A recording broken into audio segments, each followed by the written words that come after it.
Number 10, the Long Halloween. The Batsuit from The Long Halloween has become almost as iconic and well-loved as the story in which it appears. In The Long Halloween, we get to truly see Batman shine as a brilliant detective, which is a huge part of his character and what fans love about him. The Long Halloween suit is fairly powerful as it comes with Batman's iconic yellow utility belt, but the overall color scheme for it is a touch darker than usual, making it even more appropriate for stealthing around in the dark. Something that you likely want a Batsuit to be really well designed for, considering how much it's a part of Batman's general strategy for disarming and taking down criminals. Starting off light, I give The Long Halloween 1 pouch out of 5 for my personal beltometer ranking, which I'm gonna do throughout this list just because I think it's funny and I want to. Number 9, Earth 1. On Earth 1, Batman's suit can plug into a state-of-the-art advanced computer system that he keeps in his Batcave. This system allows him to run criminal checks and also process criminal analysis. Within his utility belt, he also has a plethora of tools and devices to be used in the field. The Earth 1 suit provides Batman with all the items that he needs to unleash the full potential of his investigative skills and helps to enhance Batman's already impressive fighting prowess. It's a standard suit, but one that gets the job done and works well. If it ain't broke, don't fix it. I give the Earth 1 suit 2 out of 5 utility belt pouches. And friends, before we move on to this next spot, if you are loving this list and you want more lists like it where we talk about all the various Batsuits, goodness knows there have been many different looks and many different power levels of suit, be sure to let us know by giving this video a thumbs up. Number 8, Exoframe. The Dark Knight Returns Batsuit, known sometimes as the Exoframe Batsuit or the Powered Batsuit from Frank Miller's story featuring an old Batman facing off against an old but less aged Superman, is a tank of a suit. I mean, it has to be, because it has to help compensate for Batman's more advanced age, and it also has to make up for the power imbalance between Bruce and Clark so that he doesn't just get smooshed straight out of the gate, but can actually hold his own against the powerhouse that is Superman. This is a much more armor-based and durable suit. It also comes fully weaponized with some tricks that Batman can utilize to help him in his fight against Superman. Ultimately, the suit isn't enough to let him win the battle, unless of course his whole plan was to just put up a good show and feign defeat in the end, which based on the ending of this story seems extremely likely. I give the Dark Knight Returns Batsuit 2 pouches out of 5. Number 7, Plated. The Plated Batsuit comes from Christopher Nolan's Dark Knight trilogy and is the new suit that Bruce has made after the mech suit leaves him wanting more flexibility. Batman can't turn his head in this suit, which of course means he has to rely on peripherals in combat, and he jokes makes it hard for him to back out of the driveway. Lucius Fox, in response to Bruce's complaints on the mech suit, helps him by designing the Plated suit. This suit is composed of more separate pieces, which give Batman added flexibility, agility, and speed. It's made up of hardened Kevlar plates on a titanium-dipped fiber, with his cowl's new design being based on that of a motorcycle helmet, granting him increased flexibility in his neck so he can actually, turn his head. Batman also gives the suit sonar vision, which would use cell phones to help Batman see in even pitch darkness by tapping into said cell phones and using them as microphones to broadcast a high frequency, which the suit can then use to see just about anywhere in Gotham. He can also use the sonar vision to tap into people's cell phones, so he can also use them to listen in on just what's going on in Gotham and what people are saying, which is pretty creepy. However, Lucius was not a fan of the sonar vision because he felt it was unethical, equating it to spying on millions of people whenever it was being used. So while this was cool tech, it was never really fully utilized because Lucius disagreed with his design for sonar vision being used in this manner to spy on people. And he was the only one that Bruce trusted to ethically use it. In fact, Lucius's reaction was to agree to help Batman, but only once, as he felt compelled to resign because of how this tech was going to be used. Granted, the tech had a self-destruct built in by Bruce, who knew Lucius probably wouldn't agree to using that tech all the time, and it was destroyed after the one-time use, implying that Fox stayed on and of course did not end up resigning.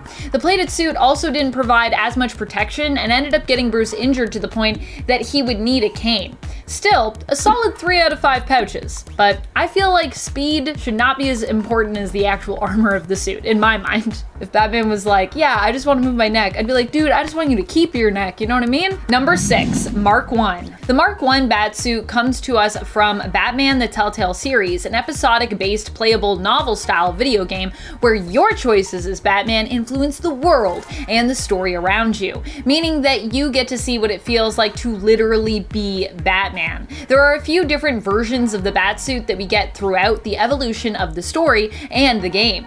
The first suit you get to play with is, of course, the Mark 1, which was primarily designed by Lucius Fox. The suits in the Telltale games really should not be underestimated, by the way. The Mark 1 comes armored, of course, protecting you as Batman against gunfire and even armor-piercing bullets. Aside from that, you also get more heavily armored gauntlets to defend against incoming attacks on your exposed jawline.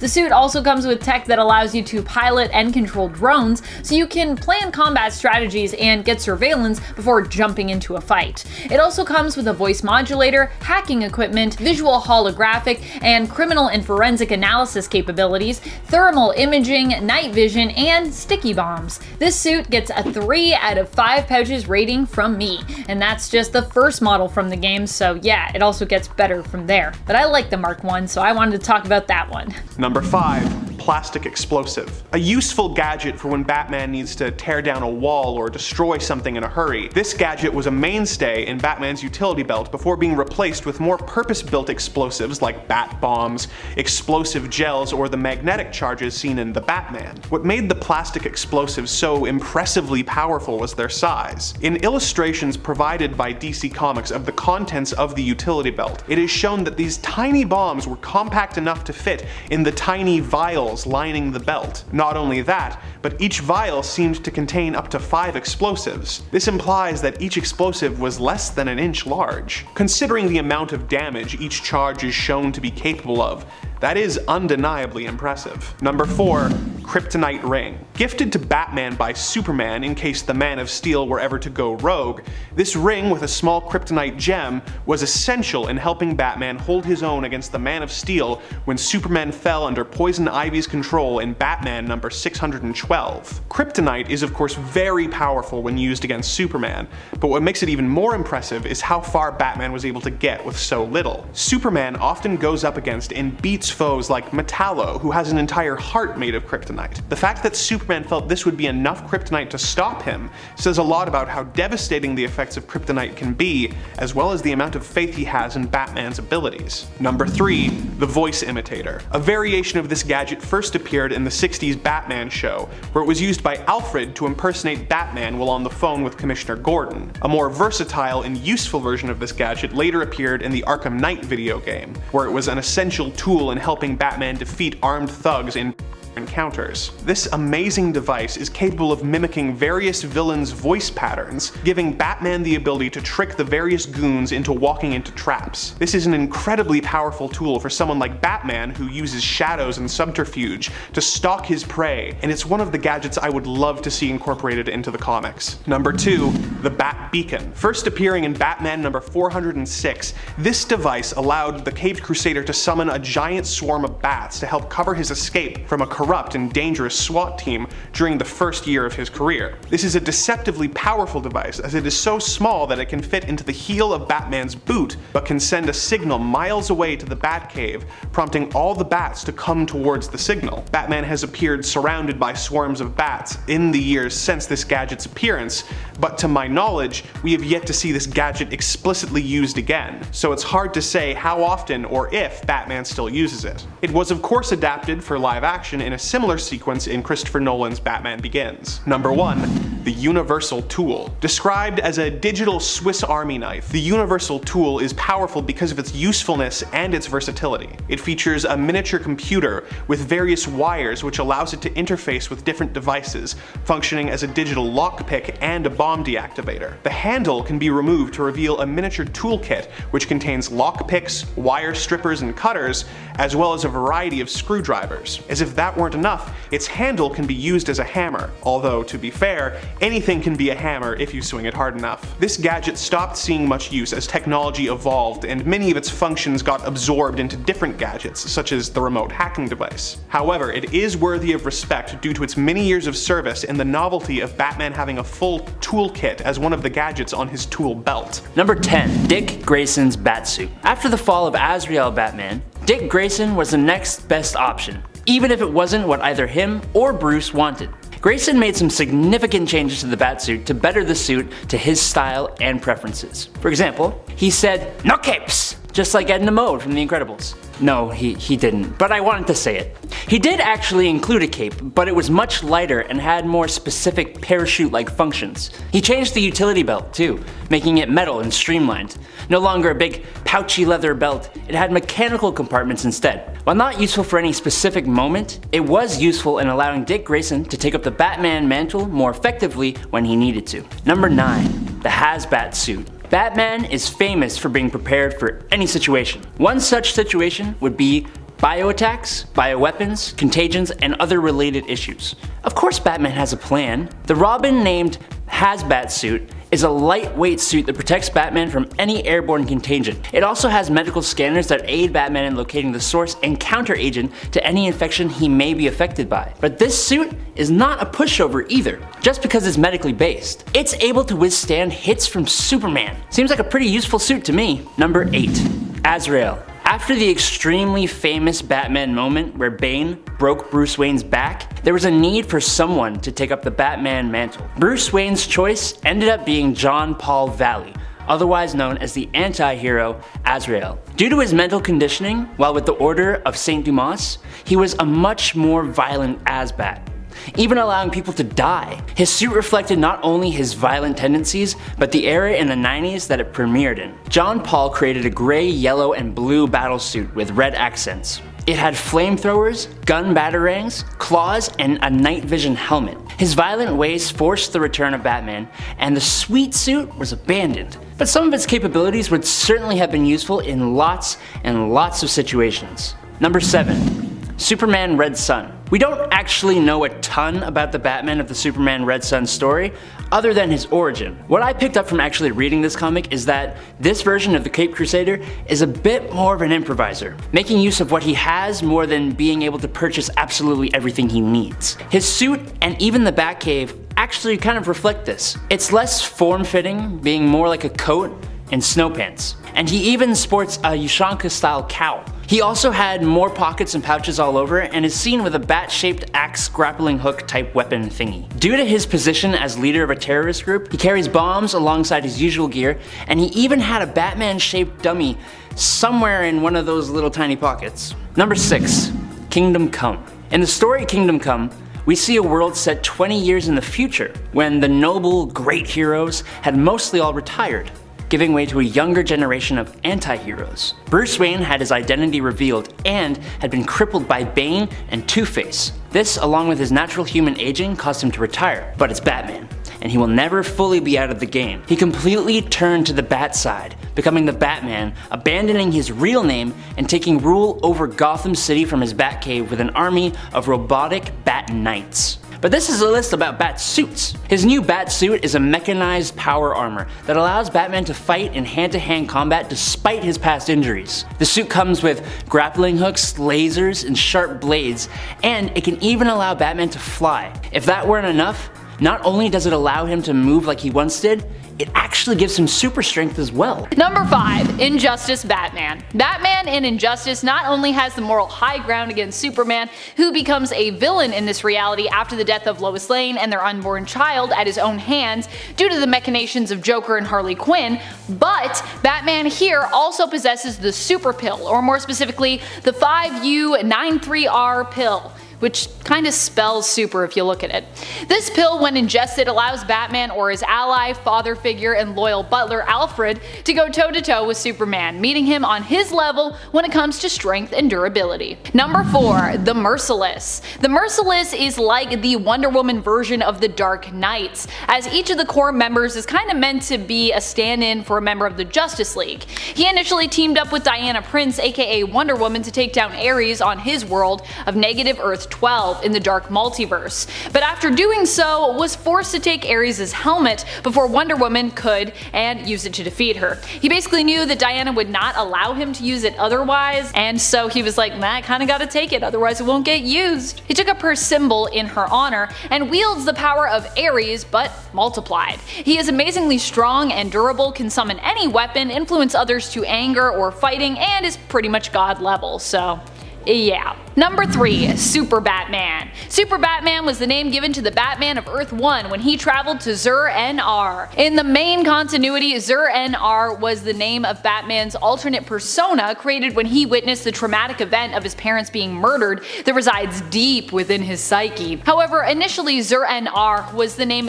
given to a faraway planet in the golden age of Batman comics. It first appeared in issue 113 of Batman in the story Batman the Superman of Planet X. Here, Batman of Earth 1 is teleported a great distance to Zur-En-Arr to aid Batman, the scientist Tlano, who watched Batman from afar through a telescope and was inspired to become the Batman of his own world, so he's also Batman. However, the intergalactic threat that Tlano Batman faces here is too great, and he needs Earth 1 Batman's help. On this planet, Earth 1 Batman's unique Earth-based human physiology makes him super strong, durable, and able to fly. Basically, he becomes Superman in terms of what he's capable of, which also at this time period I feel like would be pretty off the charts.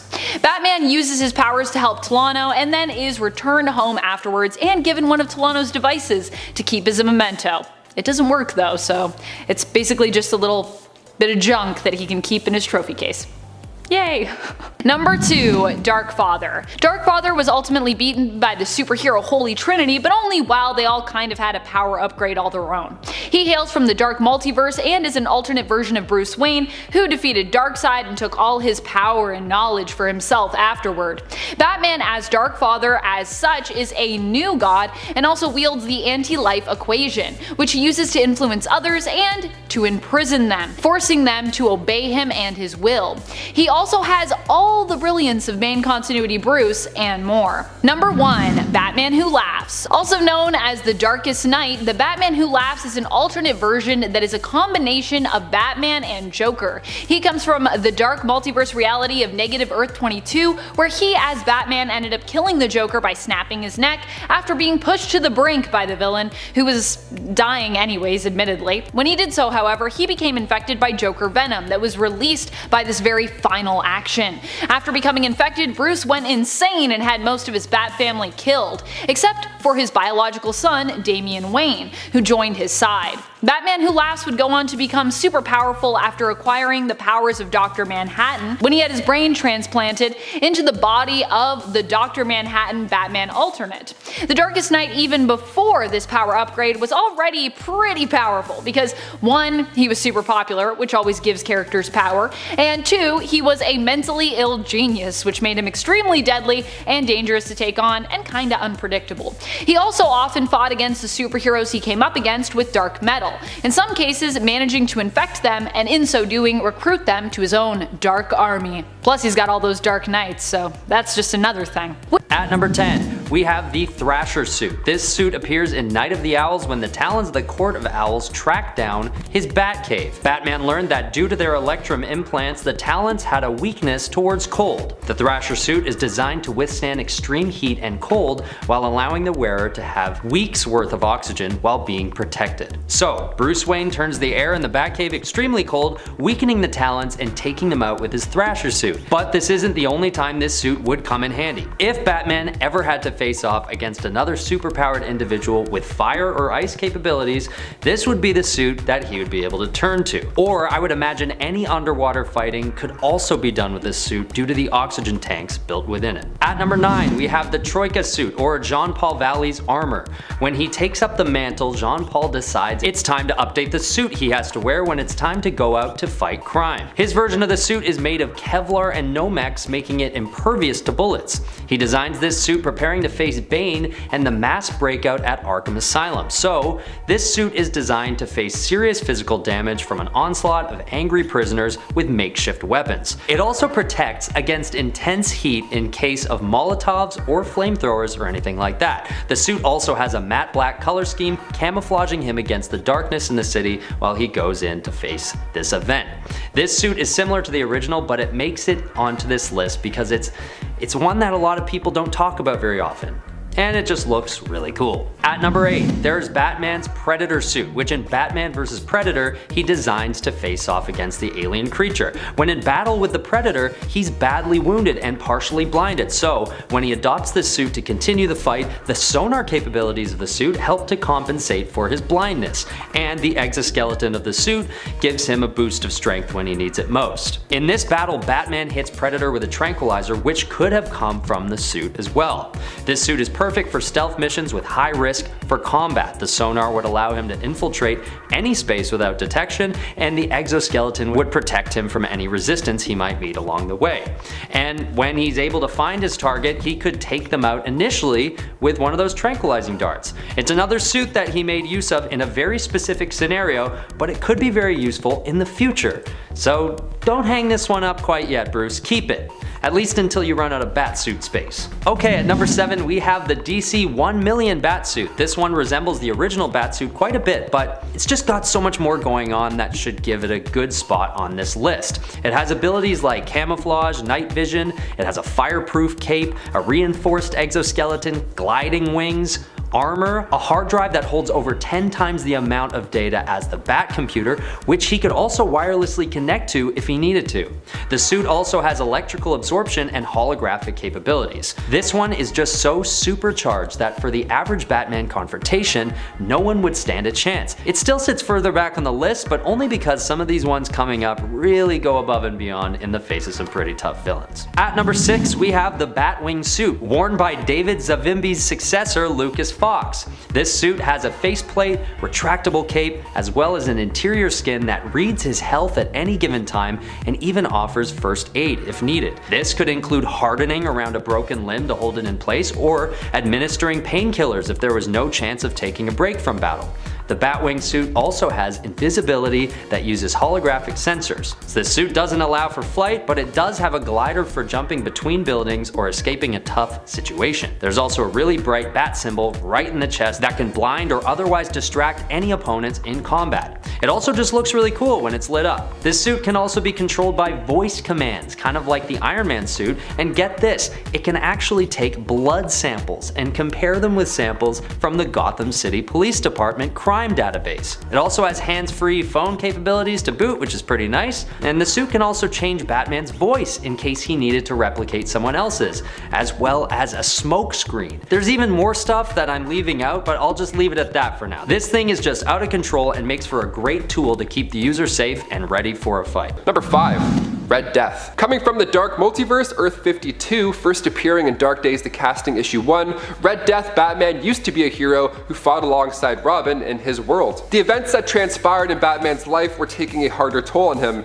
He was watching all of these sidekicks just bite the bullet, so he was desperate to find this new power, a new way to get ahead of these horrible crimes. So he looked at his world's Flash. Batman honestly believed that he could use the Speed Force better than the Flash, so he took out all the Flash's villains, stole all their tech, and then he himself fought the Flash, and he was winning. He drove the two of them into the Speed Force because he had merged his Batmobile with the Cosmic Treadmill. That's always fun. And then that's when he absorbed all of Barry's powers. He did it.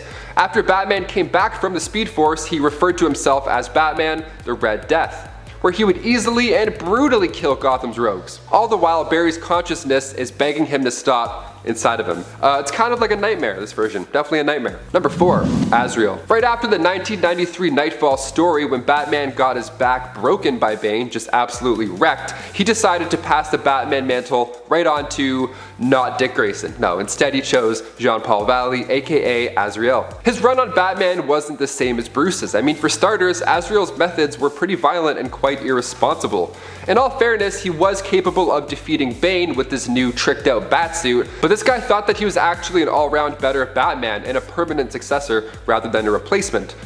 Got news for you, pal. So once Bruce did recover, he had to force Azrael to leave the position. Even the style changes were quite drastic. Azrael made more than a few changes to the suit. Now it's black and yellow, this metallic armor, and then he added some other gadgets like claws, dual mag weapons, and of course, a cape. Just to, because he's a hero, he needs a cape. Number 3, Terry McGinnis. The year is 2039, and by this point Bruce Wayne has retired from the crime-fighting life. But meanwhile, Project Cadmus director Amanda Waller was out in search of a replacement, beginning with Project Batman Beyond. A major key element was using Batman's blood samples left over from his altercations, the OG Batman. That, mixed with some nanotech solutions, we now can make the DNA of Bruce Wayne. The future, how lovely. So Amanda found the Warren McGinnis household with Warren and Mary, and the couple was psychologically identical to Thomas and Martha Wayne. Perfect. So when they thought they were going in for a flu shot, they didn't know they were actually about to be the new parents of a new Batman. Amanda almost had both of them taken out to, encourage the lonely road of the Caped Crusader growing up, but thankfully she scrapped that idea. Because we don't need the same origin story, Amanda. Like, give the kid a minute to figure it out. Like, we don't need to. Turns out you can't avoid fate still, because down the road in Terry's teenage years, his father ended up getting killed, and Terry believed that it was actually the corrupt CEO Derek Powers behind all of it. So he got the help of Bruce Wayne, who was part of the merger with Derek Powers naturally. Then after facing off against the Joker's gang, Terry realized that Bruce was in fact this original Batman. So Terry stole his Batsuit and was determined to find justice himself. The Beyond suit is just awesome. Rocket boots, claws, cloaking device. The red and black, you can't get any better than that. Number 2, Batman. Coming from Earth 43, Batman is, well, he's just that. He's Batman who doubles down as a vampire. Nice. We see him for the first time in Batman and Dracula Red Rain. His origins are the same for the most part, how he became Batman because of his parents, all that jazz. That's the same. But then when he's patrolling one night, he starts to find victims all with the same injury. Their throats have been just slashed apart. Who could have done this? Why, Dracula himself, that's who. He gets help from a rogue vampire named Tanya, who was once part of Dracula's posse. And Batman is so wild, this guy willingly gets bitten by a vampire to become one, so then he can take on Dracula. Whatever it takes to get the job done, I respect that a lot. And finally, number 1. Batman, the God of all knowledge. The Mobius chair made its first appearance in New Gods issue 1, and the chair itself was created by Mobius, aka the Anti-Monitor. He gave the chair to Metron, but when Metron took his eye off the prize for a minute, Batman ended up becoming the God of all knowledge for a short time. What happened was Wonder Woman grabbed Metron with her lasso, yanked him right off, and then before boom tubes were summoned or anything like that, Batman just took that chance that he had and jumped on the chair. Musical chair style. Then the Dark Knight becomes the bright light. The whole team at this time is fighting Darkseid, and Batman's just floating in the background, just trying to figure out the universe. He's just searching for solutions via the cosmic realm. It's pretty spectacular. Things took a jump to overdrive when he also received a power ring. I thought he was a good detective before, but now, that's just OP. Number 10, the grappling gun. In the original comics, Batman was known for getting around using his trusty bat rope. When Batman was adapted for the silver screen in 1989, his gear was given a much needed upgrade in the form of the grappling gun. The grappling gun fires a grappling hook and uses a winch system to pull the Dark Knight to his destination. It wasn't long before this gadget was adopted by the comics and became a mainstay of Batman's utility belt. Over the years, the power of the grappling gun has varied, sometimes not even being able to pull the weight of 2 people, and sometimes being used to dangle a full bank safe, as in Batman Forever. What is surprisingly powerful about this gadget is that we are frequently shown the grappling hook being fired with such force that it is able to break through concrete walls before finding a stable anchor point. Number 9, the Batarang. Probably the most recognizable of Batman's gadgets. The Batarang has taken many forms over the years, sometimes just being a bat-shaped boomerang, and sometimes being more of a throwing star. What makes the Batarang such a powerful weapon is its versatility. It has been used as a throwing weapon, a climbing tool, and a cutting tool, not to mention all the variations such as the remote control Batarang, the electric Batarang, the explosive Batarang, or the rarely seen police whistle Batarang. Whatever their use, Batman has taken full advantage of this relatively simple gadget, proving that it is more than the sum of its parts. Number 8, the lie detector. Batman is really good at getting information from people. often by dangling criminals off of buildings or threatening to break every bone in their bodies. This has proven to be an effective method for the Dark Knight, and he has years of experience and training in this area, but it never hurts to be sure that the information criminals are giving you is accurate. That's what makes his built-in lie detector so effective. A newer addition on this list, this heads-up cowl display analyzes a person's heart rate, pupil dilation, and other vital signs, and then lets Batman know if the thug he's interrogating is telling the truth. This is a gadget that is so powerful that I actually don't like it. Call me old-fashioned, but I like the tension that comes with Batman having to use his skills as the world's greatest detective to get the information he needs. Having a computer that tells him every time someone is lying just feels boring to me. Number 7. The Bat Credit Card. First appearing in the 1997 film Batman and Robin, this gadget has been the source of laughter, scorn, and even a few internet memes. But allow me to play devil's advocate for a moment here. On a list of surprisingly powerful gadgets, you have to admit, a billionaire's credit card is really powerful. Not only does it probably have an almost unlimited credit limit, but as it says in the corner, it's good through forever, meaning that Batman never has to worry about replacing it. All jokes aside, Batman is known for carrying around large amounts of cash on him to pay for incidentals, such as in Batman Year 1 when he breaks into a men's clothing store and pays for a suit in order to escape the police. It doesn't seem that weird to me that he would have a card at the ready for certain occasions. It may be silly, but I can see why he never leaves the cave without it. Number 6. The Bat Shield. Appearing in the iconic 60s television show, the Bat Shield is a shield that unfolds from Batman's utility belt to provide cover from gunfire for the Caped Crusader and his sidekick. What is surprisingly powerful about this gadget is not only its portability, but the amount of gunfire it's able to absorb despite being made of incredibly thin material. This is a gadget that I'm surprised hasn't shown up in the comics, as it would be incredibly useful for protecting civilians when pinned down under gunfire. A similar gadget shows up in the Arkham video games, being wielded by Robin, but it has yet to make a leap to the comic book pages. Halfway through into number 5, John Paul Valley. John Paul Valley, also known as Azrael, was a vigilante who once operated in Gotham City. During a short period, he temporarily assumed the mantle of Batman after the original Dark Knight was incapacitated by Bane. However, his time as Batman was marred by a descent into insanity, leading to dire consequences. As Batman, John Paul succumbed to the darkness within himself, unleashing a brutal and merciless brand of justice upon minor criminals. He inflicted permanent damage to his adversaries, leaving them crippled and beyond recovery, and one such instance was when he ruthlessly assaulted the Tally Man, mistaking him for the original Batman and retaliating for an attempted assassination. In his tumultuous tenure as Batman, John Paul also thwarted the Trigger Twins during a train heist and confronted Mr. Freeze at the Gotham morgue. These confrontations further showcased his unpredictable and aggressive nature as he struggled to maintain control over his actions. Ultimately, John Paul's time as Batman came to an end as he was forcibly removed from the role, but he returned to his original identity as Azrael. His tenure as Dark Knight serves as a cautionary tale, but also he went insane and started seeing Batmite,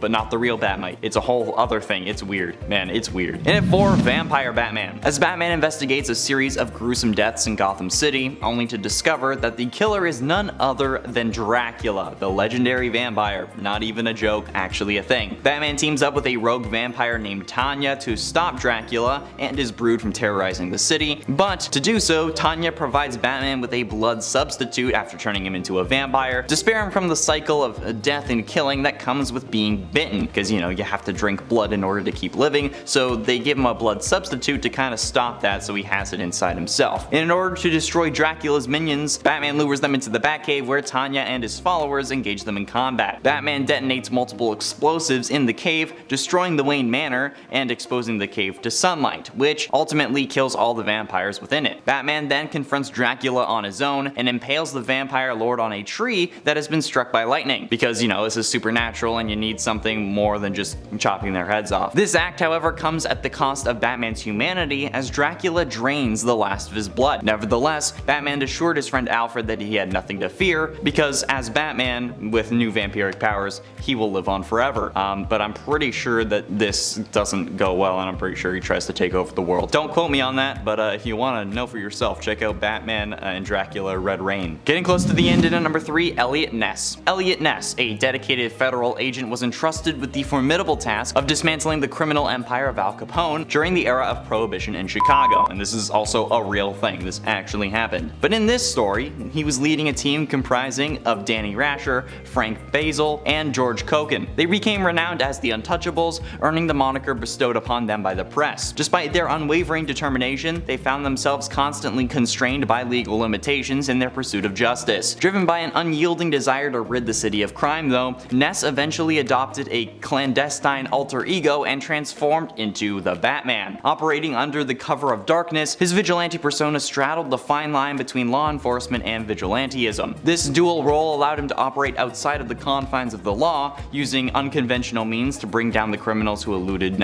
traditional justice. But since he was actually a federal agent, he was able to, do things enough so that they couldn't just say, hey, he's a vigilante, this doesn't count. Elliot Ness, the federal agent turned into a masked crusader, undertook the mantle of Batman to confront the criminal underworld both within and outside the boundaries of the law, embodying a symbol of unwavering justice, but who also hunts Kronos with Dean Winchester on the weekends. But ultimately, in at number 2, Zur-En-Arrh. The enigmatic phrase Zur-En-Arrh began appearing throughout the streets and dark alleys of Gotham City, often accompanying Batman's encounters with criminals like the Joker. As time passed, the phrase continued to manifest, typically as graffiti in the background, until one fateful encounter with the Black Glove, who shattered Batman's mind. Various leader Simon Hurt exploited a deep-seated psychological trauma within Batman, triggering a mental breakdown. In the wake of this devastating event, it was unveiled that Batman had constructed a backup personality dormant within his subconscious for years,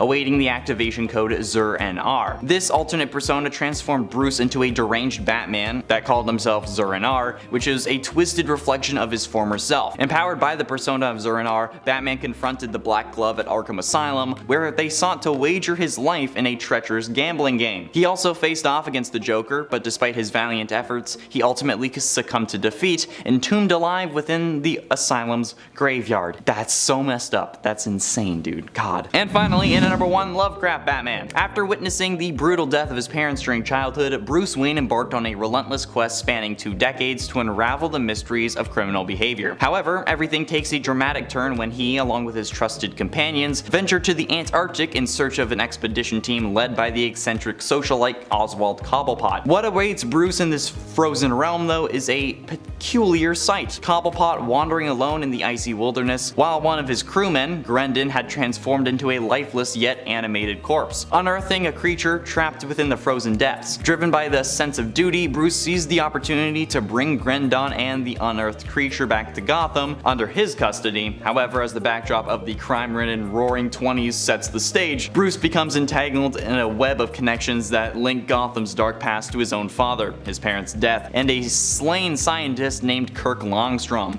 who possesses the ability to communicate with bats. Through his investigations, Bruce discovers that he alone possesses the power to thwart the sinister cult of Ghoul, who seek to bring out the demise of Gotham and the world itself. Basically, this is Lovecraft Batman, okay? Think Cthulhu but Batman, and that's what you get. Number 10, the Batman from Red Sun. While we will be focusing on Batman here from Earth 30, the reality of Superman Red Sun, it should be noted that there are more, and that really the symbol of Batman is what is so powerful here. However, it all started with one man who we aren't even given the true name of. We simply know him as Batman. It was his mission to take down the man responsible for his parents' murder, Pyotr Roslov. In his attempt to get to Roslov, however, he ended up being pitted against the Soviet hero Superman, aka the Red Sun. Batman almost succeeded in defeating Superman here, but Wonder Woman unexpectedly became free of her bonds, turning the tides of the fight in Superman's favor. In the end, Batman decided to take his own life rather than be captured, blowing himself up but confessing to Superman beforehand the truth about the corrupt Roslov, and in so doing achieved his mission. While While the original Batman died, others would later take his place in the fight for justice, inspired by the stories of his heroism. Number 9. Owlman. Owlman isn't a direct alternate version of Bruce Wayne, as he's the older brother of Bruce on Earth 3, Thomas Wayne Jr., the elder son of Martha and Thomas Wayne. However, he is the equal counterpart to main continuity Bruce, considering his place on the crime syndicate as their Batman, and so for that, we're going to include him here. When Thomas was younger, he orchestrated the death of his own parents as he believed they were squandering and mismanaging his inheritance, the family wealth. He even tried to get his younger brother Bruce, whom he loved dearly, to join him, but Bruce actually ended up getting cold feet, and Thomas as such was forced to kill him. As Owlman, Thomas is much more dangerous, as he does not have the same moral code as main continuity Batman, but is at the same level when it comes to his intellect, training, and skills. And his plans. He's pretty good at plans too. And friends, before we move on to this next spot, if you are loving this list and you want more powerful alternate versions of Batman, be sure to let us know by giving this video a thumbs up. 2 bat thumbs up. Do bats have thumbs? I don't think so. They have like little fingers on their wings. I think that's what they have. Little claws. Number 8. Richard Grayson. Dick Grayson is another alternate version of Batman who took up the cape and cowl following Batman's supposed death. Being that he's been trained and pretty much prepared to take up the mantle his whole life, being Batman's first Robin, Nightwing makes for a pretty powerful alternate Batman. Controversial opinion perhaps, but despite his following in Batman's footsteps in terms of his moral code, I would say he is still a more powerful alternate than Owlman. I know some people might say like not having morals makes you more powerful, but I digress. At one point actually, he and Owlman teamed up and almost enacted a plot to take down the crime syndicate together. Dick comes with years of training and is known for his genius intellect, forensic skills, is a master martial artist, and would go on to become a very capable spy and develop espionage skills later on when he infiltrates Spiral. During his time as Batman, following the events and apparent death of Batman in Final Crisis, Grayson would fight alongside Damian Wayne, who acted as his sidekick Robin. Number 7. Father Bruce. You might refer to him as Bat Priest based on this art, but his real name is Father Bruce, and he is the head priest of the House of Milk and Honey, a new version of the Gather House. Father Bruce makes an appearance in Milk Wars, the Young Animals imprint crossover with the DC main world and characters. He is prominently featured in part 2 of the crossover in the Mother Panic and Batman special. The thing is, Father Bruce isn't really an alternate, but he's so cool, and this story is just so bizarre and great that I thought we needed to mention him here. I actually checked this out and then I was like, man, I gotta read Mother Panic, because I believe the writer of Mother Panic is the one that writes this comic. I'm sorry, I don't remember their name off the top of my head, but you should check it out. Father Bruce is a version of Batman who has been twisted into a priest. Here, Father Bruce is in charge of a small army of Robins known as the Holy Sidekick Choir of Merciful Justice, who he teaches using his book of Bat Manners and divine wisdom. They drink the milk created by Mother Partake, who does so in an eerie manner. She kind of creates it with her fingers, it's really weird, and have their histories rewritten by a golden machine. Bruce himself is trapped here until Mother Panic, aka Violet Page, manages to free him and he returns to his old self. But even in this alternate persona, he's pretty mighty. Also in this delusional, brainwash created reality, Bruce believes it is a priest crashing through his window, not a bat, that inspired him to take up the mantle of Father Bruce and become a priest. I just love that. I just love that he's like crashes through the window and he's like, who are you? And then he's like, I will become a priest, as he like drinks the milk. Oh, it's such a weird story, I like it. Number 6. Man Bat Batman. Now I know Taylor on his part 1 had Batman, aka Earth 43 turned vampire bats, but I figured why not bring you another vampiric version of the hero? Because I also just really love vampires and they're powerful. This alternate version of Batman is not actually a Bruce Wayne alternate, but instead is an alternate version of Kirk Langstrom, who we know in the main continuity as Man-Bat. Kirk Langstrom here was working on a cure for cancer, specifically lymphoma, which he himself suffered from. He did end up creating a serum that cured him, yay, but regrettably, due to its ties to bats, it also turned him into a pseudo-vampire. As a vampire created by science, Langstrom became a part of the new superhero Holy Trinity in The Gods and Monsters. He possessed superhuman strength, durability, agility, and could fly, and also held onto his genius intellect. The one downside of his vampirism was that he did require blood in order to live. Comparable but somewhat different to Marvel's Morbius, who is also known as a pseudo-vampire. Number 5. a Joker Batsuit. What's the best way to attack Batman? You attack him personally. In the Joker Wars storyline, Joker does exactly that. Stealing Bruce's money, his influence as Batman, and his weaponry and equipment. He even steals a version of the Batsuit. What makes this even more of a personal attack is that this suit was meant to be a possible future Bright Knight suit. Joker modified the suit with a big smile over the bat symbol and ha-has all over it. We first see the suit after it is shown that the Joker dug up the body of Alfred and reanimated it with the Joker toxin. Everything he is doing is to personally attack Bruce, and this suit, in combination with everything else, was the perfect way to do that. Its use isn't helpful. Its use is against Batman. Is that cheating? I mean, I don't know. You decide. Number 4. Thanagarian armor. In the DC Justice miniseries, Batman ends up wearing a suit of Thanagarian armor to protect himself from Brainiac's mind control. This wasn't all this super sweet armor could do though. The armor is able to resist punches from Superman, and it's designed for combat against the world's toughest villains. Like a lot of other useful Batman armors, this suit also has a propulsion and wing system that allows him to fly, helping him deal with many more threats. It is also very obviously a callback to the old Batmobile from the 1966 Batman live-action series with the black metal red accent look. It's a shame we don't see more of it. Number 3. Augmentation suit. In a Batman and Robin New 52 storyline, Batman faces off against a villain called Terminus, trying to prevent him from destroying the world. Bruce faces Terminus in a new suit called the Augmentation suit that is equipped inside the Batmobile. While we haven't seen much of this suit yet, it is more agile than Batman's other armored suits, and it's capable of granting the man inside crazy super strength, the ability of flight, and it allows Batman to stop a nuclear missile dead in its tracks, which is really all I need to say. It's an incredibly advanced and strong Batsuit, easily making it one of the most useful. Number 2. Rookie Bat armor. This point actually technically covers 2 suits. And one is another mech suit. This isn't actually worn by Bruce Wayne. This suit actually appeared at the end of Endgame. The DC story Endgame, not Avengers Endgame, obviously. And is worn by none other than Jim Gordon when Bruce is missing and presumed dead. The super heavy Batsuit and the small stealth suit inside of it were created by Powers Tech for the GCPD. It had digital camo, thermal imaging, an auto defibrillator, enhanced strength, cape-shaped bomb shields, rocket thrust boots, anti-gravity magnets boots, a tear gas cannon, a smoke pulse cannon, decibel defense, and a voice changer. It allowed the former commissioner to take the place of Batman for a short period of time. So yeah, I'd say it's pretty good. Before we get on to the number 1 pick, I just want to say a quick thanks from me and all of us at Top 10 Nerd for watching, liking, and subscribing.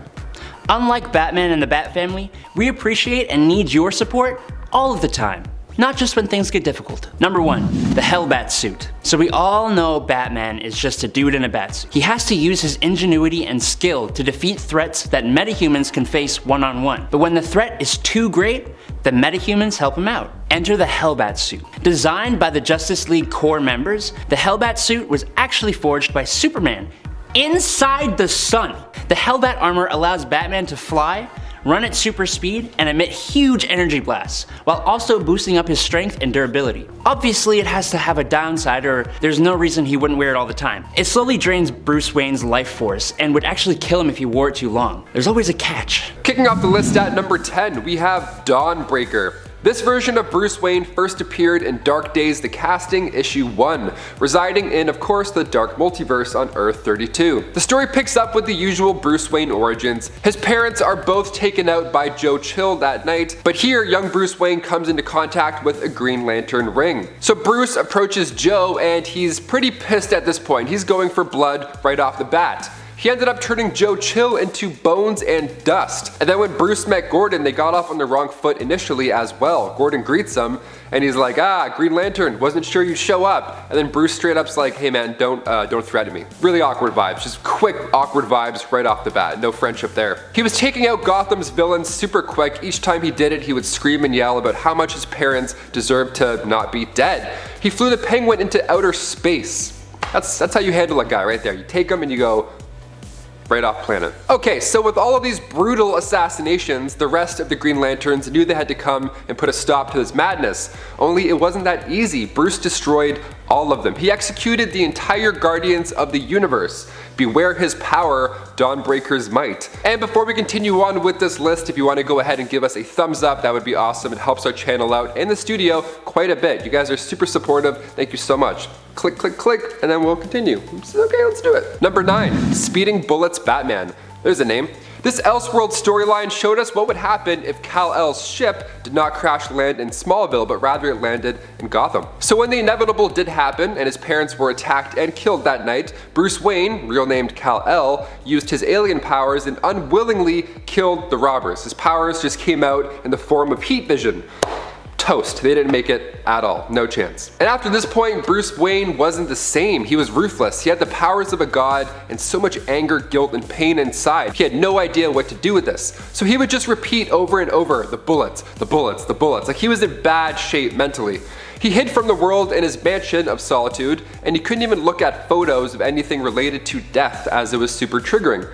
And then one night, a group of robbers tried to invade said house, but again, heat vision wins this round. Didn't make it. A little older and a little wiser, Kal-El decided that now was time to use his powers to get the job done. Help out, you know, be a role model. He took up the identity of the Batman, but still, just because he rocked the cape doesn't mean he was doing all the right things. For example, when Lois Lane was kicked out of Lex Luthor's limo later on, she was about to be attacked by thugs, but Batman came in and burned their flesh while splintering their bones. Or you could fly them to jail. Or vaporize their eyes. That works too. You can vaporize their eyes. That's sure, that gets the job done. Number 8, Darkclaw. Veering out of the dark multiverse for a hot minute, we have to talk about Darkclaw. Coming from the Amalgam universe, where DC and Marvel combined powers, literally, we get a Wolverine-Batman mix. He first appeared in Legends of the Darkclaw issue 1 back in 1996, and his origin story is a hot mess. At just age 5, Logan Wayne witnessed the death of his parents. The usual stuff, but then he was sent to live with his uncle in Alberta, Canada. Better bring a jacket. It's cold. His uncle too bit the bullet after poachers ambushed him. So Logan Wayne enlisted in the Royal Canadian Air Force when he was of age, and shortly after was submitted into the Weapon X program. So much amalgam fun. There Logan got the adamantium treatment, but the Weapon X program was terminated because it was deemed a failure. Why, you ask? Logan Wayne still retained his conscience. So where to go next but to travel the world? Logan studied abroad. He studied a variety of crime fighting skills in his time. He studied criminology, forensics, martial arts, gymnastics, you name it. This guy learned all 127 major styles of combat. And yes, Thumb Wars is included. You never know, you never know. That mixed with Wolverine's abilities, I mean, you're screwed. Good game. Number 7, 1800s Batman. Batman Gotham by Gaslight, a tale of the Batman, written by Brian Augustin and brought to life by Mike Mignola. Here comes the tale from the Victorian era, where Batman is hunting down Jack the Ripper. So it's 1889, and while these attacks are happening over and over, the general public is starting to whisper through the winds and talk amongst themselves in the shadows that maybe, just maybe, it's Batman who is committing these crimes because, well, he's dressed like that. Pretty fair assumption. We love some Victorian drama. Let's get spooky. So we get historic killers here, we get old-timey gangs, Bruce gets framed. It's an entirely new version of Batman, but it's an older take on the Caped Crusader. To see Batman purely rely on his detective skills more than anything makes for a really enjoyable story. I mean, there's no crazy gadgets or cool Batmobile that flicks him up a building. He's just like, I got it, I'm a detective, let's do this. Steampunk Batman for the win. It got the feature film treatment in 2018 with Sam Liu directing, so if you're looking for an old-timey superhero animated flick with Jack the Ripper, there you go. Just made your day. What do you know? Number 6, Thomas Wayne. Coming from the Flashpoint storyline released back in 2011, written by Jeff Johns and Andy Kubert, Thomas Wayne, Bruce's father, was actually the one to become Batman in this timeline. Now in this universe, Bruce Wayne was the one who got shot that fateful night and he bit the bullet. The world of Flashpoint is this altered reality where Barry accidentally ends up in, where Batman is older and much more violent. And not so much as a detective like Bruce. See, what happened was, in this alternate reality, Bruce's mother, Martha, is so traumatized that she becomes the Joker. That's why during the opening credits of Batman vs Superman, we were all pumped in the theater because Jeffrey Dean Morgan and Lauren Cohen, two amazing actors, were in such a small opening scene as Bruce's parents, with zero dialogue. Now with recent set photos of Michael Keaton in the new Flash movie, we're still in for a great time, but we were so close to the best Flash movie with Jeffrey Dean Morgan as a dark Thomas Wayne. Jeffrey Dean Morgan did say on Twitter that ever since Zack Snyder walked away, his whole bit in that world has walked away with him. But we still got Michael Keaton, so it's still fine. It's good. It's good. At the 5th spot, we have the Trinity armor, which Batman uses to go into battle with Bizarro. The look of this armor in the original comics is pretty clunky, but it was still able to do some really cool stuff that the original suit wasn't able to do. It could throw electrified nets, grenades, and it had solar lasers attached to the fists, which prove helpful in his assault alongside Wonder Woman. In these cases, a stronger suit comes in handy for Batman, who sometimes finds himself alongside more powerful beings with superpowers, allowing for more of a fair matchup for the masked vigilante. The suit has a lot of armor as well, and parts to the costume that give him more strength, and robotic pieces that allow for more speed. The suit protected him from full-on punches from Bizarro, which says a lot about the man-made suit. Bizarro does get the best of Batman after a few too many superpowered punches, but the suit served its purpose until Superman was able to arrive and finish the job. At number 4, we have the Stealth Suit, which was used very briefly in Superman Unchained number 2. This suit was designed for Bruce to find a way to hide from Superman. It's designed to take the wavelengths that the suit emits and hide it from superpowered beings. Another plus of this suit is how light it is. Although Batman is usually up against run-of-the-mill human criminals, this suit would probably be the best suit for a real infiltration during an operation against anyone superpowered. Considering Batman is often outmatched in situations against superpowered beings, being able to hide and move around with a stealthy suit is hugely useful. And this suit is so obscure, I figure that only the real fans even know about it. Batman really has a knack for putting these suits together when he needs them most and then scrapping them. I hope they're made out of recyclable materials. Okay, at number 3, we've got the Suit of Sorrows. This one is really unique both because of its age and the tales that it actually has magical capabilities. Built during the Crusades in 1190 CE, this suit at first glance seems like a basic piece of armor, but it's known to actually cause the user to become more violent. And when it's gifted to Batman by Talia al Ghul, this proved to be true. The reason why this suit sits higher on the list is that it's the only suit that I could find which is actually known to be enchanted in some way. Every other suit uses some kind of complex human technology, but a magical Batman suit just had to fit on this list. Besides, it could come in handy if Batman ever needed to go extra hard on some of his enemies, helping him to abandon his usual heroic tendencies to help him go a little harder on the tougher foes. Not sure who or when this could be useful, but it just strikes me as one of those pieces that Batman might want to keep around for a day when he's really matched against someone pretty bad. At number 2, we have Batman's Insider uniform. This suit is created with extremely high power technology, allowing for teleportation. This suit is so cool because it's able to connect with Justice League teleporters, allowing the wearer to teleport anywhere on Earth. This, I'm pretty sure, is a first for any Batsuit, but there is a catch. The suit requires a lot of energy and needs to be recharged pretty often. But that's expected for a piece of human tech like this. The good news is that aside from being able to be charged by any typical power source, this suit can also be recharged through any source of power being directed at it, which hints at some pretty cool absorption powers against superpowered opponents. This suit was designed to have Batman fit into the Justice League more seamlessly with abilities that allow him to adopt powers from everyone else on the team. Although all the powers are limited to the energy supply of the suit, it has super speed mode to replicate the Flash, heat vision mode to replicate Superman, either through the eyes or the helmet's central eye, willpower mode inspired by the Green Lantern rings, which offers a big concentrated blast of energy like the Owen power rings, and the suit also has camouflage mode inspired by Martian Manhunter, allowing the user to turn invisible. It also has a cord like that of Wonder Woman, which forces those ensnared in it to tell the truth, also being able to zap that foe with an electric shock just for a little bit of inspiration. And to top it all off, the suit allows for flight using magnetic fields. Just thought they'd throw that on the end there. Batman can fly in this suit. Okay, at number 1 we have the Justice Buster. This suit just looks absolutely insane, and it was used to take down the entire Justice League when Batman went bad on them. It's obvious by its appearance that it has enhanced armor, taking hits from supervillains with actual super strength, which is usually unheard of for Batsuits. And some of its very specialized offensive functions are its bind of veils, used to incapacitate Wonder Woman, its hyper-fast servers, used to process information faster than the Flash can run. This part of the suit was most expensive, as well as a hyper-fast cannon that can take out the Flash despite his super speed. This thing fires faster than Batman can even sense anything has happened due to the servers mentioned before, which is insane. He's able to take down Aquaman with his powdered magnesium carbonate cannon, which binds Aquaman's body in this goopy substance, preventing movement.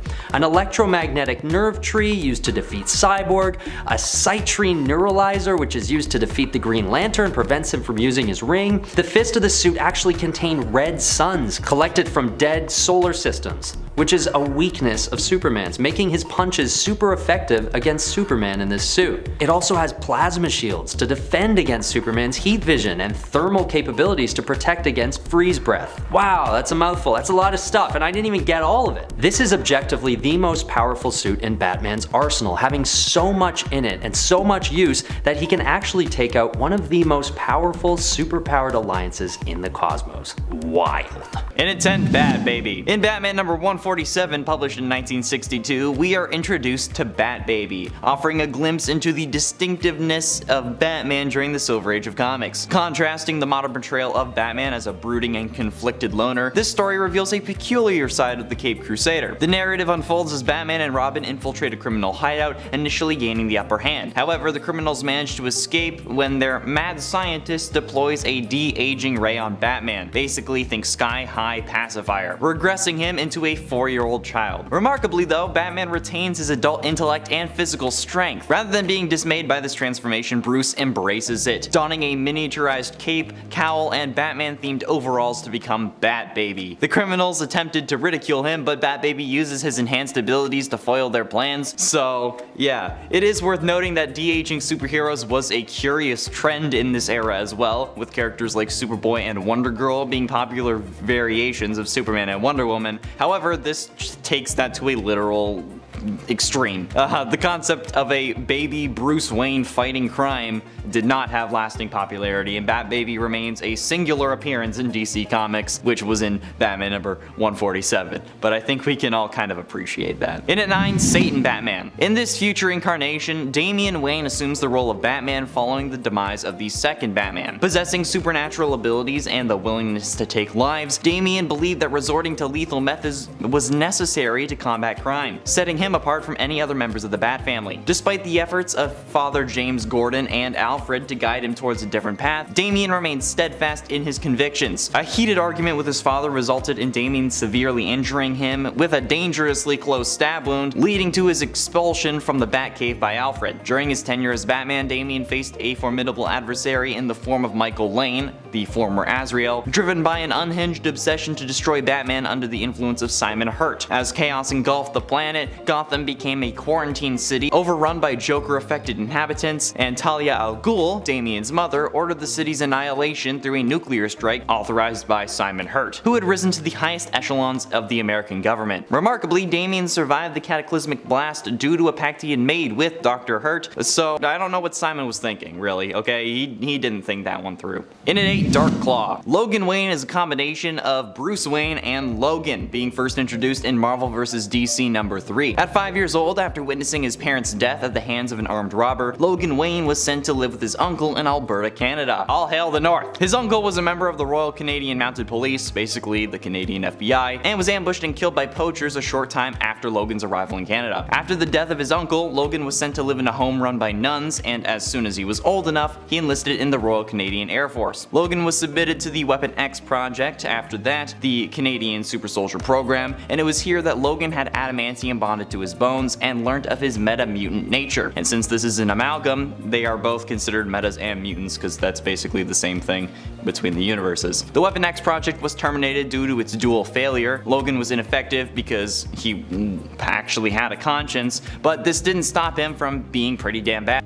Having all the powers of Logan, as well as things like the Clawcopter and Clawmobile, and I'm not even kidding, this is in essence a superpowered Batman, which I think we all should know is pretty dope. Although I wonder if he has a claw credit card. In at 7, Batmite. Batmite was a mischievous imp who appeared as a small childlike man donning an ill-fitting Batman costume with a black lightning bolt symbol. Hailing from another dimension, Batmite possessed nearly limitless magical powers. In his dimension, the resident imps idolized the heroes of Batman's world and would mimic their actions and adventures. Batman happened to be Batmite's favorite hero, obviously, leading to the imp visiting him on multiple occasions, often orchestrating peculiar events just to witness his hero in action. Despite his admiration though, Batmite was more of a bothersome pest than a supervillain, often realizing his actions had upset Batman and then leaving him alone. During his first visit to Earth, Batmite used his magical abilities to enhance Batman and Robin's crime-fighting efforts, albeit causing more trouble than assistance, but Batman eventually requested that Batmite apprehend the criminals himself. After fulfilling Batman's request, the imp complied and departed, vowing to return someday. Batmite did reappear later, this time causing chaos, not only for Batman and Robin, but also for the newly introduced Batwoman. So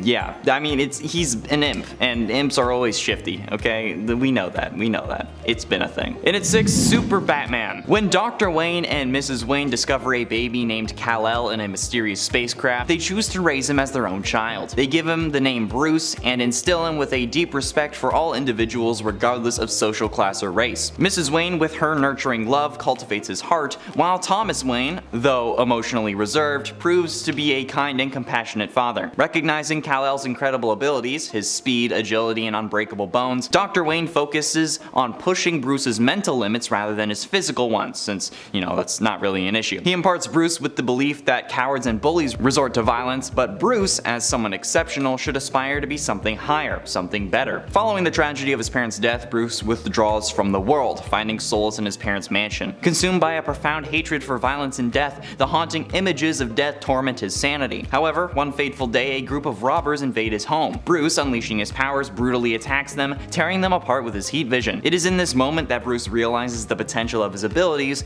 and resolves to utilize his powers for a greater purpose and adopts the identity of Batman, a symbol of justice and protection. So basically, it's if Superman was Bruce Wayne, which is dope as hell. It's from Superman Speeding Bullets, in case you were wondering. Check it out, it's actually really cool. Number 5, Nomex. Even though the Nomex suit was actually designed before the plated batsuit armor in Christopher Nolan's Dark Knight trilogy, I still actually think that this one is better and a more powerful suit overall.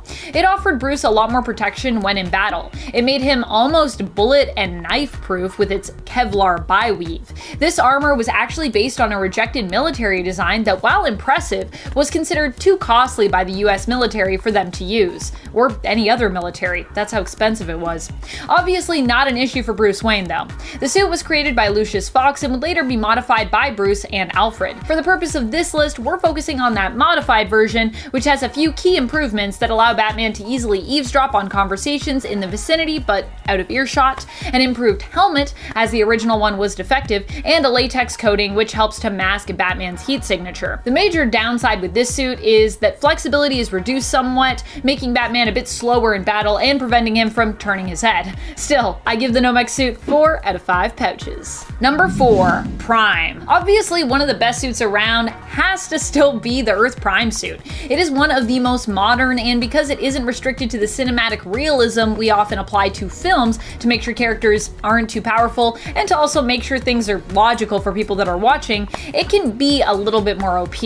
The suit is also made of Kevlar with some titanium also thrown in the mix. It's bulletproof and also helps to protect Batman from high impact damage and blunt force trauma. So if he falls out of a window from a low-rise building, he'll likely be able to still get up and even possibly recover and continue the fight.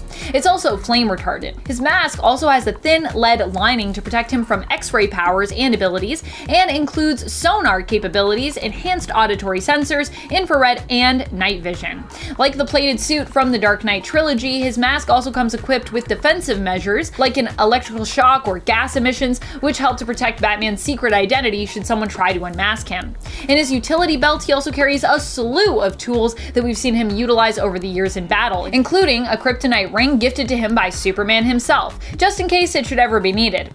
I give the Prime suit 4 out of 5 utility belt pouches. Lots of cool stuff in that utility belt. Number 3, Project Batman Exosuit. The Project Batman Exosuit was created for Jim Gordon when he filled in as Batman after the events of Endgame.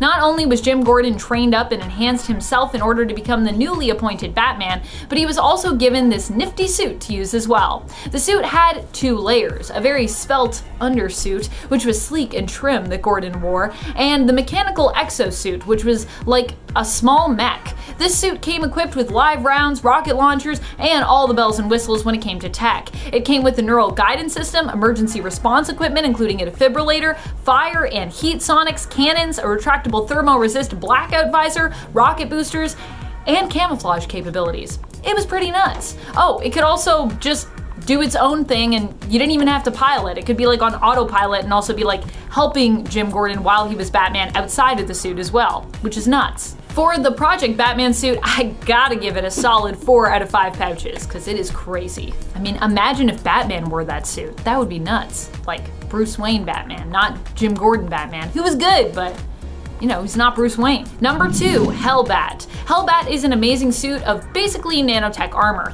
It was created for Batman by the Justice League to help him increase his stats for battles in which he was completely outclassed. The suit is extremely durable, tough and strong, and can be summoned or dismissed at will via AI tech. The suit has cloaking capabilities, can give Batman literal wings to fly on, and can produce a powerful energy blast from its bat insignia. The downside with this suit is that it's not indestructible, and powerful enemies like Darkseid have damaged it before. It also drains Batman's metabolism when he uses it to increase his own physical abilities such as strength, toughness, or speed, so he needs to be careful as overuse of this element of the suit could actually end up resulting in his death. Still, Batman doesn't even need the Justice League to reassemble this suit after it's first made, and not only does it look cool, but it is very, very OP. I give this suit 5 out of 5 utility belt pouches. Maybe even 6, actually. It's pretty crazy. I don't know if there's a 6 on this list, but these last few, they're definitely pushing it. Number 1, Insider. The Insider was a super cool spy suit that Batman used after he returned from being MIA, but was believed dead following a battle with Darkseid, which didn't actually leave him dead, but did leave him having weird time travel adventures. It was a long story. Returning home, he decided to check in with the Bat family and see how they were doing in his absence with the care of Gotham before revealing himself, because Batman. He created a suit to help disguise himself, which had various different modes that allowed him to basically mimic the powers of various members of the Justice League to help keep his identity secret. Although he also included Batman himself in those modes, because Batman is also a member of the Justice League. And it'd be weird if he didn't. If he didn't, I feel like people might be like, maybe it's Batman pretending to be everybody else. This allowed him to maintain an air of mystery while also giving him a really powerful and cool power set with his suit. Oh yeah, and he could also fly and teleport in this suit, because why not? Couldn't teleport super far, but he could still teleport. I give this suit 5 out of 5 pouches, and some bonus Batarang style points, because it's super cool. Throw those Batarangs around.